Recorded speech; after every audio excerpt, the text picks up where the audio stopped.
نماز کا وقت تنگ ہو تو وضو و نماز میں کیا کیا چیزیں مختصر کی جا سکتی ہیں؟ یہ ایک اہم سوال ہے، اور سفر کی حالت میں خاص طور پر یہ چیزیں پیش آ جاتی ہیں۔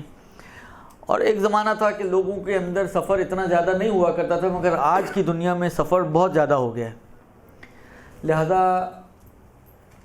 اب یہ کہا جائے کہ یہ کبھی کبھی پیش آنے والا مسئلہ ہے، ایسا نہیں ہے، اب یہ بہت پیش آنے والا مسئلہ ہے۔ اور اس لیے یہ سمجھنا ضروری ہے کہ بعض صورتوں میں آپ کا وظیفہ کیا بنتا ہے۔ جب تک آپ وظیفے کو طے نہیں کریں گے اس وقت تک آپ کے لیے مشکل کھڑی ہو سکتی ہے، یعنی آپ کی نماز قضا ہو سکتی ہے۔ خیر، یہ جو میں نے جملہ کہا آپ کی نماز قضا ہو سکتی ہے، معاشرے سے پوچھیں تو کہیں گے تو کیا ہو گیا، ہو جائے گی تو ہو جائے گی، قضا کر لیں گے، درست؟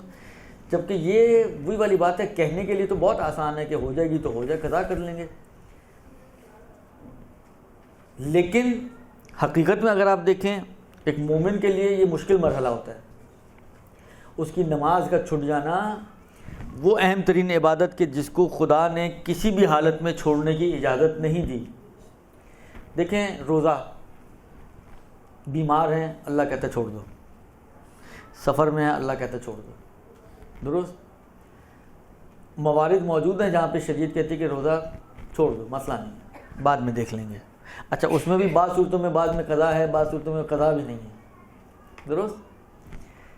اسی طریقے سے مثلا فرض کرو حج آپ میں جی استطاعت نہیں ہے، مشقت شدیدہ ہے، حرج ہی ہے مثلا، خدا کہتا ہے چھوڑ دو۔ لیکن نماز ایک ایسی عبادت ہے کہ اگر انسان غرق بھی ہو رہا ہو تو خدا نے اس غرق ہونے والے شخص کے لیے ایک نماز رکھی ہے کہ تم ویسی نارمل نماز نہیں پڑھو، تم ایسی نماز پڑھو، یعنی خدا اس سے بھی راضی نہیں ہے کہ وہ اپنی نماز کو چھوڑے۔ یہ جو سفر کی حالت میں ہے یا جو بیمار ہے یہ غرق تو نہیں ہو رہا نا، مگر خدا کہتا ہے چلو روزے چھوڑ دو۔ لیکن اس شخص کو خدا کہتا ہے کہ نماز، تم غرق بھی ہو رہے ہو تو نماز چھوڑنے کی تمہیں اجازت۔ تو اسی سے انسان کو اندازہ ہو جاتا ہے کہ سامنے والے کی نظر میں کون سی چیز کتنی امپورٹنس رکھتی ہے۔ پھر وہ عبادت کہ جس کے بارے میں روایتوں میں موجود ہے، بچپن سے سنتے ہم آ رہے ہیں کہ اذا قبلت ما سواہا و اذا رد ما سواہا، اگر نماز قبول ہو گئی تو سب کچھ قبول ہو جائے گا، اور اگر نماز ہی مردود ہو گئی اور اس کو رد کر دیا گیا تو سارے اعمال انسان کے رد کر دیے جائیں گے۔ خوب یہ بھی بتا رہی ہے کہ کتنی اہم عبادت ہے کہ آپ کا روزہ، آپ کا حج، آپ کی دوسری ساری عبادتیں ظاہر الفاظ کے حساب سے ان کی قبولیت دائر مدار ہے نماز کی قبولیت ہے۔ نماز مقبول تو یہ بھی مقبول، نماز مردود تو یہ بھی مردود۔ تو اسی سے پتہ چل جاتا ہے کہ کتنی اہم عبادت ہے، اور پروردگار عالم کسی حال میں راضی نہیں ہے کہ انسان اس نماز کو چھوڑے، جس کو ہمارے لیے چھوڑنا بہت آسان ہے۔ ہم لوگ بہت آسانی سے، میں نے کہا نا پچھلی دفعہ بھی شاید بات آئی تھی، چھینٹ پڑ گئی، آپ نے نماز چھوڑ دی، سفر تافتان کوئٹہ کے راستے میں یا تو تافتان سے آگے کے راستوں میں ادھر ادھر کے جو یہ علاقے ہیں ان میں انسان کے واش روم پراپر نہیں ہوتے تھے، نمازیں چھوڑ دیں 3 دن کی ایک ساتھ قضا کر رہے ہیں، تو یہ شریعت نہیں کہتی ہے۔ شریعت کہتی ہے کہ نجس لباس پاک کرنے کی قدرت نہیں ہے تو نجس لباس میں نماز پڑھ لو، لیکن نماز نہ چھوڑو۔ کھڑے ہو کر نہیں پڑھ سکتے بیٹھ کے پڑھو، بیٹھ کے نہیں پڑھ سکتے لیٹ کے پڑھو، لیٹنے میں بھی اس طرح نہیں لیٹ سکتے تو اس طرح سے لیٹو، اس طرح سے نہیں لیٹ سکتے تو اس طرح سے لیٹو، اس میں بھی کچھ نہیں کر سکتے تو اشاروں سے پڑھو۔ آپ سوچیں تو صحیح کہ کہاں تک پروردگار عالم اپنے احکام کو تبدیل کر رہا ہے صرف اس لیے کہ تم سے نماز نہ چھوٹے، اور ہم نماز کو کتنی آسانی سے چھوڑ دیتے ہیں۔ اس لیے میں نے کہا کہ خیر معاشرے کو چھٹ گئی تو چھٹ گئی، کیا ہو گیا اس میں، ایسا کون سے پریشان ہونے والی کون سی بات ہے، قضا ہو جائے گی، جبکہ یہ واقعاً بڑی پریشانی کی بات ہونی چاہیے ایک مومن کے لیے کہ اس کی نماز چھٹ رہی ہے۔ بہرحال تو مسئلہ یہ ہوتا ہے کہ بعض موارد ایسے بنتے ہیں کہ جن موارد میں ہمارا وظیفہ چینج ہو جاتا ہے، یعنی اگر نارمل حالات میں آپ طول و تفصیل کے ساتھ نماز پڑھنا چاہیں تو شریعت اپریشیٹ کرتی ہے آپ کو، یعنی اگر آپ نارمل ہیں اور نارمل طریقے سے آپ نماز پڑھنا چاہتی ہیں اور اس کے اندر آپ پلس مستحبات کو ایڈ کریں تو شریعت ایسی نماز کو اپریشیٹ کرتی ہے کہ آپ نماز کو پورے اہتمام سے پڑھیں، 3 مرتبہ مثلا ذکر رکوع پڑھیں، 3 مرتبہ ذکر سجدہ پڑھیں، تسبیحات 4 کو 3 مرتبہ پڑھیں، ٹھہر ٹھہر کر آرام آرام سے، یعنی پراپر طریقے سے پڑھیں کہ وہ جس طرح پیغمبر نے دیکھا تھا ایک شخص نماز پڑھ رہا ہے اور اوپر نیچے نیچے اوپر اوپر نیچے نیچے اوپر، پیغمبر نے کہا تھا کہ یہ تو اس طرح نماز پڑھ رہا ہے، جس طرح مفہوم روایت کی جس طرح وہ کیا کہتے ہیں، ہاں مثلا وہ دانہ چگتے ہیں پرندے، تو یہ دانہ چگنے والی نماز نہ پڑھیں آپ، بلکہ ایک پراپر طریقے سے نماز پڑھیں اچھے طریقے سے. یہ اپریشیٹڈ ہے شریعت کی طرف سے، ثواب بڑھتا ہے آپ کی نماز کا، درست، اور ریکمینڈڈ ہے آپ کے لیے کہ آپ ان آداب کا خیال رکھتے ہوئے نماز کو انجام دیں. لیکن بعض جگہ پر جو شریعت آپ کو اپریشیٹ کر رہی ہے کہ 3 دفعہ پڑھو، یہ بھی پڑھو وہ بھی پڑھو، یہ بھی کرو وہ بھی کرو، وہ کہتے ہیں کہ بابا جلدی سے نماز پڑھو. اب وہ آپ کو جلدی پڑھنے پر پابند کر رہی ہے. یعنی اگر آپ وہی لمبی طولانی نماز پڑھنا چاہیں تو شریعت کہتے ہیں کہ بابا نہ کرو یہ کام.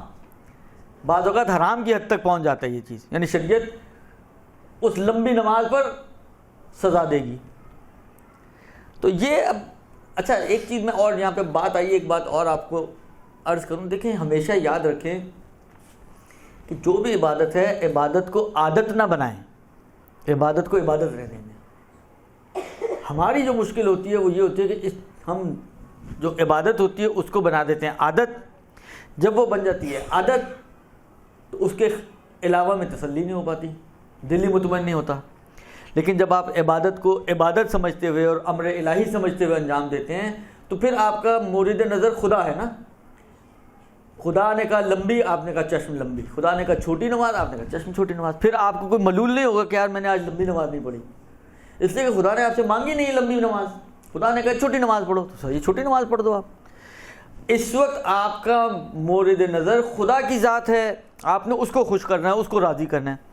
وہ چھوٹی نماز پہ راضی ہے تو آپ چھوٹی نماز لے جائیں، وہ بڑی نماز پہ راضی ہے تو آپ بڑی نماز لے جائیں. لیکن جب یہ عادت بن جاتی ہے تو پھر اس کی رضائیت مطلوب نہیں ہوتی، پھر اپنے دل کی تسلی مطلوب ہوتی ہے کہ میرا دل کہاں پہ مطمئن ہوتا ہے، میرا دل کہاں اٹکتا ہے آ کے. وہ چھوٹی پہ کبھی بہت سارے لوگوں کو آپ نے دیکھا تیمم، نماز چھوڑ دیں گے تیمم کر کے نماز نہیں پڑھیں، کہتے ہیں یہ تو اور زیادہ گند پھیل رہا ہے. تسلی نہیں ہوتی ان کی، کہتے ہیں اس سے کیا ہونا ہے، اس سے تسلی نہیں ہوتی ان کی. نہیں، وہی والی بات ہے. یہ تسلی کا مطلب ہے کہ اپنی تشفی کے لیے عبادت کر رہے ہیں یا خدا کی خوشنودی کے لیے عبادت کر رہے ہیں. اگر آپ خدا کے لیے عبادت کریں تو خدا کہہ رہا ہے بھائی اسی مٹی میں ہاتھ مارو، مسا کرو اور آ جاؤ میرے پاس، تو چلے جاؤ. پھر میری تسلی نہیں ہوتی یا اس کے اندر آپ کو گندگی زیادہ لگ رہی ہے یا کیا ہے اور کیا نہیں ہے، یہ سوچنے کی پھر بات ہی نہیں ہے. پھر آپ کو یہ سوچنا کہ خدا نے کیا چاہا ہے، چاہت خدا کیا ہے، اسی چاہت کے مطابق آپ عمل کریں. تو وہ والی نماز آپ کی بجائے اس کے کہ آپ سب کچھ چھوڑ چھاڑ کے وضو کر کے غسل کر کے طریقے کی پراپر نماز پڑھیں، ممکن ہے وہ نماز آپ کی مقبول بھی نہ ہو. یہ نماز جو چھوٹی سی پڑھی آپ نے یہ آپ کی مقبول نماز ہو. لہذا کوشش کریں کہ عبادت کو عبادت رہنے دیں، عادت نہ بنائیں. اس میں آپ کا مد نظر خدا کی ذات ہونی چاہیے، اس کی خوشنودی ہونی چاہیے کہ وہ کیا چاہتا ہے، اس کی چاہت آپ کی چاہت پر مقدم ہونی چاہیے. درست. مثلا فرض کریں وقت نماز تنگ ہے. یہ خاص طور پر مسئلے پیش آتے ہیں 2 جگہ پر بہت زیادہ. ایک فجر کی نماز میں جب آنکھ دیر سے کھلتی ہے، درست، فجر کی نماز کے لیے آنکھ دیر سے کھلتی ہے اور اگر کھل جائے تو. اور دوسرا مسئلہ آتا ہے سفر کے اندر. سفر کے اندر آپ جا رہے ہیں، مثلا ڈرائیور نے بس لیٹ روکی ہے یا سٹاپ لیٹ آیا ہے یا اس قسم کی کوئی پلس مائنسز ہو جاتے ہیں. تو ان موارد میں جہاں پر آپ کے پاس نماز کا وقت تنگ ہو، کم ہو، یعنی قضا ہونے کے قریب ہو، تو ایسی صورت میں ہماری ذمہ داری کیا بنتی ہے؟ دیکھیں میرا اندازہ تو یہ ہے کہ آپ لوگوں کے ذہن میں یہ ہوگا کہ نماز جو ہے اس کے افعال اور اذکار 2 طرح کے ہیں، کچھ واجبات ہیں اور کچھ مستحبات ہیں. درست.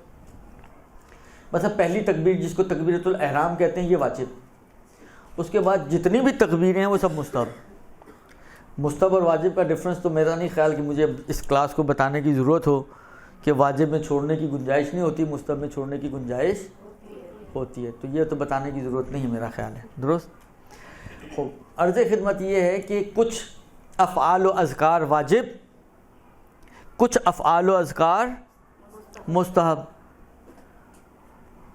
اگر وقت آپ کے پاس وسیع ہے، اول وقت نماز پڑھ لیں کہیں خدا نہ خواستہ، تو آپ بڑے آرام سے پوری تفصیل کے ساتھ تسلی کے ساتھ آپ نماز پڑھیں. آپ الحمد آرام سے پڑھیں, سورہ آرام سے پڑھیں. یہ بھی کر سکتے ہیں آپ کی جو ریکمینڈڈ سورے ہیں وہ آپ پڑھیں, وہ بھی فجر میں تھوڑا طولانی ہے, ظہر میں اس کے بعد, اور عشاء میں تھوڑا شارٹ سورے ہیں, مغرب عشاء میں, تو وہ ریکمینڈڈ سورے پڑھیں. اس کے علاوہ آپ اذکار کو تکرار کریں, صلوات پڑھیں. آپ جتنی تسلی سے نماز پڑھیں وہ بہتر. لیکن یہ اس صورت میں کہ جب آپ کے پاس وقت وسیع ہو اور نماز کے قضا ہونے کا خوف نہ ہو. لیکن آنکھ اتنی لیٹ کھلی ہے. اچھا اب دیکھیں, کچھ مستحبات ہیں جو نماز شروع کرنے سے پہلے کے کچھ آداب ہیں. مثلا فرض کریں نماز شروع کرنے سے پہلے مستحب یہ ہے, یا اس کے آداب میں یہ شامل ہے کہ انسان پہلے واش روم جائے. پیشاب روک کر نماز پڑھنا مکروہ ہے, درست. اب مثلا فرض کریں آپ جو ہے, ایک تو ویسے یہ سورج بس اٹکایا ہوا ہے, آپ نے روکا ہوا اس کو, ہیں نکلنا ہی چاہ رہا ہے, وہ سر ابھارنا چاہ رہا ہے, آپ اس کو ہاتھ روک مار کے سمجھیں پیچھے کر رہی ہیں کہ 2 منٹ ٹھہر جائے میں نماز پڑھ لوں. اس میں اب آپ پہلے واش روم جائیں گی تو لیں 15 منٹ گئے, تو نماز تو ویسے ہی سورج نکل آئے گا بھائی, کتنا ویٹ کرے گا آپ کا, درست. لہذا اب یہ وہ موارد ہوتے ہیں کہ جہاں پر آپ کو شارٹ کرنے, کینچیاں مارنی ہیں. تو سب سے پہلے جو کینچی لگتی ہے وہ پڑتی ہے مستحبات کے اوپر. پہلی کینچی آپ کی مستحبات کی گردن پر. لہذا یہ مستحب ہے کہ آپ پہلے واش روم جائیں, چھوڑ دیں, اس وقت ٹائم نہیں ہے آپ کے پاس. وضو میں مثلا 2 مرتبہ دھونا مستحب ہے, تو اس کو 2 کو چھوڑ دیں, اب آپ 1 دفعہ پہ آ جائیں, درست. اس میں بھی آپ مثلا فرض کریں 1 دفعہ میں بھی بعض اوقات انسان احتیاط کرتے ہوئے تھوڑا ٹائم لگاتا ہے. آپ وہ ٹائم بھی جتنا شارٹ کر سکتی ہیں شارٹ کریں, اور شارٹلی جو واجب وضو ہے اس حد تک اکتفا کریں. جلدی سے اٹھیں, جائیں, وضو کریں. اب آپ آ کے مصلی پہ کھڑی ہو گئیں, تکبیرۃ الاحرام تو واجب ہے, وہ تو کہنی ہے. اس کے بعد اگر آپ اتنا ٹائم ہے کہ الحمد و سورہ دونوں پڑھ کے آپ نماز کو وقت میں ختم کر سکتی ہیں تو الحمد و سورہ دونوں پڑھیں. اگر آپ دیکھتے ہیں کہ نہیں ٹائم صرف اتنا باقی ہے کہ الحمد پڑھ کے میں پڑھ سکتی ہوں, اگر سورہ بھی پڑھوں گی تو نماز قضا ہو جائے گی, تو سورہ بھی ڈراپ کر دیں. یہ توضیح المسائل میں مسئلہ دیا ہے, سورہ بھی ڈراپ کرتے ہیں آپ. پھر اس کے ساتھ یہ مستحبات, یہ سمع اللہ, یہ بالآخر حالہ 5 سیکنڈ ہی صحیح, 5 سیکنڈ آپ لگانا چاہیں تو یہ 1 منٹ لگ جائے گا پورے سارے مستحبات کو انجام دینے میں, اور ٹائم آپ کے پاس 2 منٹ کا ہے. لہذا آپ فرض کریں کہ یہ 1 منٹ بھی بچائیں آپ. تو جہاں جہاں پر آپ کو کینچی مار سکتے ہیں, پہلے مستحبات میں, وضو کے اندر, اس سے مقدمات وضو کے لیے, پھر خود نماز کے اندر یہ سمع اللہ, یہ بحول اللہ, یہ لمبا چوڑا قنوت. آپ قنوت میں جو ہے مثلا فرض کریں دعائے امام زمانہ پڑھ لیں, 1 دفعہ آپ دعائے امام زمانہ پڑھتی ہیں, 1 دفعہ آپ کہتے ہیں مثلا ایک صلوات پڑھ لیں یا ایک سبحان اللہ پڑھ لیں اور رکوع میں چلی جائیں. کتنا ڈفرینس آ جائے گا دعا امام زمانہ پڑھنے میں اور صرف ایک سبحان اللہ کہنے میں, ٹھیک ٹھاک فرق آ جائے گا. اگر آپ کو ثواب لینے کا اتنا ہی شوق ہے تو ایک سبحان اللہ کہتے ہیں, ورنہ اصل اگر اور بھی شارٹ ہے وقت, یہ قنوت بھی چھوڑ دیں آپ. قنوت بھی مستحبات میں سے, یعنی بغیر قنوت کے نماز ہو سکتی ہے, درست. لہذا قنوت کو بھی آپ نے ڈراپ کر دیا, سمع اللہ بھی ڈراپ ہو گیا, بحول اللہ بھی ڈراپ ہو گیا, استغفار بھی درمیان میں 200 اٹھیں, اللہ اکبر, واپس سجدوں میں. اس طریقے سے آپ کو پھر نماز پڑھنی ہوگی. جب آپ کے پاس نماز کے لیے وقت تنگ ہو تو مستحبات اور واجبات میں سے, واجبات میں خاص طور پہ جو کینچی لگتی ہے وہ سب سے پہلے سورہ پہ لگتی ہے, درست. لہذا ان کے اوپر کینچی مار کر آپ کو نماز پڑھنی ہوگی. اب آپ کہیں جی میری تسلی کو یہ کیسی نماز ہوئی, حالت جیسی بھی ہوئی, اگر خدا کی خاطر کی ہے تو ہو گئی, اور اگر آپ کے دل کی تسلی کی ہے تو پھر تو ظاہری بات نہیں ہوئی, درست. لہذا اس انداز سے آپ کو, یہ سفر میں بھی یہی مسئلے آتے ہیں. اب آپ فرض کریں آپ کے اس نے بس ایسے موقع پہ روکی, اب آپ کا مثلا فرض کریں لباس بھی نجس تھا, آپ کو اگر وقت پہ رک جاتی تو آپ پاک کر کے پڑھتی.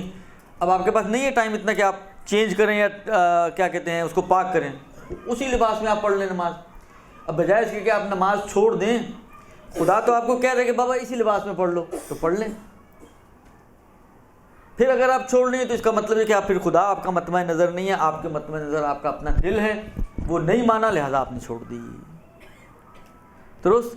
لہذا یہ بہت ضروری ہے خاص طور پہ نماز میں کہ یہ پہلی تکبیر کے علاوہ تمام تکبیرات, سمع اللہ, بحول اللہ, دونوں سجدوں کے درمیان بیٹھنا تو واجب ہے، لیکن بیٹھ کر استغفار پڑھنا یہ مستحب۔ تشہد تو پورا واجب ہے، لیکن سلام میں آخری سلام واجب، آپ ایک سلام پر اکتفا کریں۔ یہ ساری چیزیں آپ کٹ کر سکتی ہیں۔ پہلے 2 سلام استغفر اللہ، سمع اللہ، بحول اللہ، تسبیحات 4 ایک دفعہ پڑھیں آپ۔ سورہ الحمد تو چھوٹا والا الحمد نہیں ہے، وہ تو ایک ہی الحمد ہے، لیکن سورہ میں تو آپ چھوٹا بڑا چوز کر سکتی ہیں۔ آپ کی مثلا روٹین ہے کہ آپ سورہ اعلیٰ پڑھتی ہیں نماز فجر میں، حافظے کے لیے کہا جاتا ہے اچھی ہے فجر کی نماز میں سورہ اعلیٰ پڑھنا، لیکن آج بھی آپ سورہ اعلیٰ پڑھیں گی تو حافظہ تو اچھا ہو جائے گا، لیکن اللہ نکل جائے گا ہاتھ سے، درست؟ لہذا آج اس کو چھوڑ کے آپ مثلا سورہ کوثر پڑھ لیں، تو چھوٹا سورہ کو چوز کریں۔ تو یہ ساری چیزیں ہیں کہ جو آپ کو خیال رکھنی ہے کہ اگر آپ کے پاس نماز کا وقت تنگ ہو تو ان چیزوں کا خیال رکھتے ہوئے آپ کو نماز انجام دینی ہوگی، درست جی؟ برحمتك يا أرحم الراحمين وصلى الله على محمد وآله الطاهرين